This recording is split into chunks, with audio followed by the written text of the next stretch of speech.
Level 1, here we are, Chapter 13.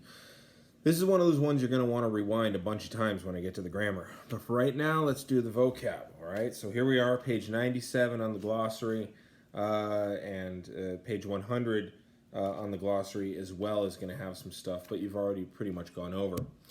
So here we go. So chapter 13, page 97. Iter. Iter. Now this means journey, and this is where we're going to get the word for itinerary later. For right now, just translate it as journey. Which brings us to the next one. Iter faciebant. Iter faciebant. Now, do not translate that as were traveling. Translate it as they were making a journey. They were making a journey. Okay? So, tribus diebus. Tribus diebus. This means in 3 days. This is ablative of time. Technically, it's ablative of time when. There's another one called ablative of time which. It doesn't make a difference. It's just ablative of time. Wolebat. Wolebat. Okay? So, wolebat is he or she was wanting.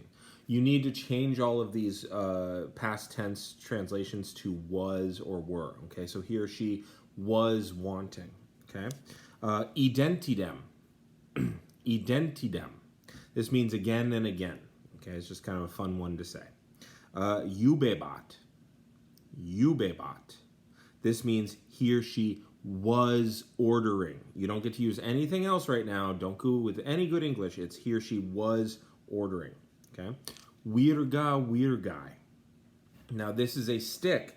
This is different than a baculum. This is different than a ramus. Okay? This is different. A ramus is a branch you break off of a tree or that you found on the ground. A stick is one that you pull all the little twigs off of. So it's just the stick. A baculum is one that you then polish and turn into a beating wand. They're 3 different things. Werberabat. Werberabat. This means he or she was beating. Don't use anything else, just was beating. Next one, ebont. Ebont. They were going. They were going. Rusticus rustici. Rusticus rustici. This means peasant. This is rustica, you might remember, right? So a rustic, okay, rustic means having to do with countryside. So it's like a country person, okay? So a peasant. Septimus, septima. This means 7th. Septimus, septima. Erat. Oh, by the way, Septimus, that's where we get September from, which is the 9th month. There's a reason for that. We'll get into it next year.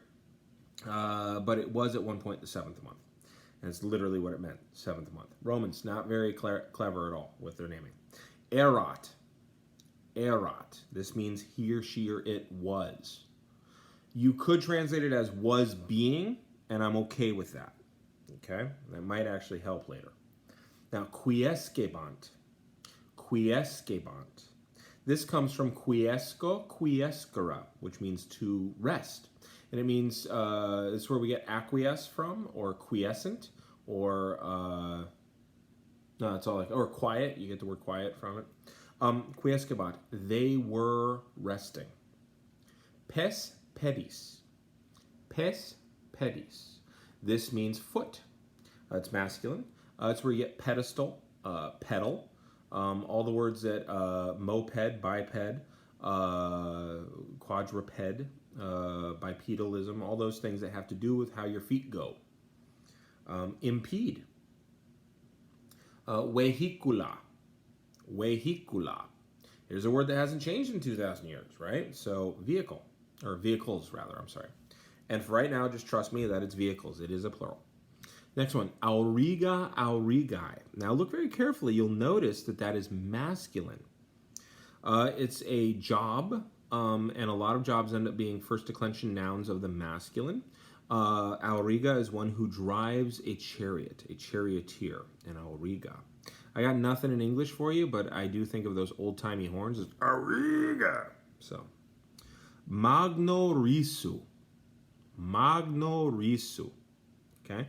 Means with a loud laugh. This is ablative of manner. We'll get into why risu does that. We saw complexo do that too. Fatuus. Fatuus, fatua. This means stupid. And I like to say it as that, stupid. Because in English you get the word fatuous. And that's usually what like hoity-toity rich people will say about people like me. Also, infatuate. If you're infatuated with someone, you act kind of stupid. Let's see, tabellarius, tabellarii. Okay, tabellarius, tabellarii. This means courier. A tabellarius is different than a nuntius. A nuntius is an employee of the government or a slave owned by the government in Rome. That's the U.S. Post Service. A tabellarius is like UPS, okay? Courier. Kiwis, kiwis. This means citizen, okay? And it literally means citizen. So it's where we get civil from, civility, things like that. Praeclarus, praeclara. Praeclarus, praeclara.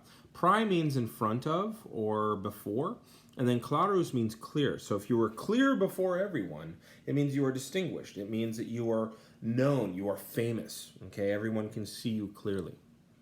Ab or a, that's part of Sid space. I've been teaching you that. Ab or a. It's where we get the word ablative from. And also abduct, and all kinds of words that have ab in front of them. Abnormal. Pars, partis. Pars, partis. This means part. It's where we get the word part from. Notice that it's feminine. It's important. And we'll get into why it takes an I in its stem when you get into the genitive plural. Quam. Quam. That means like how big is this thing, right? Ferociter. This is ferociously or fiercely. It's adverbial. Kawe. Okay, this is kaweo, kawere. This is the imperative form. And then wito, witare, which is to turn aside. Okay, to avoid. So wito, witare. All right, so that's it as far as the glossary on that one. I'm going to give you one more glossary video just to go over page 100. For right now, I'm going to hit the button.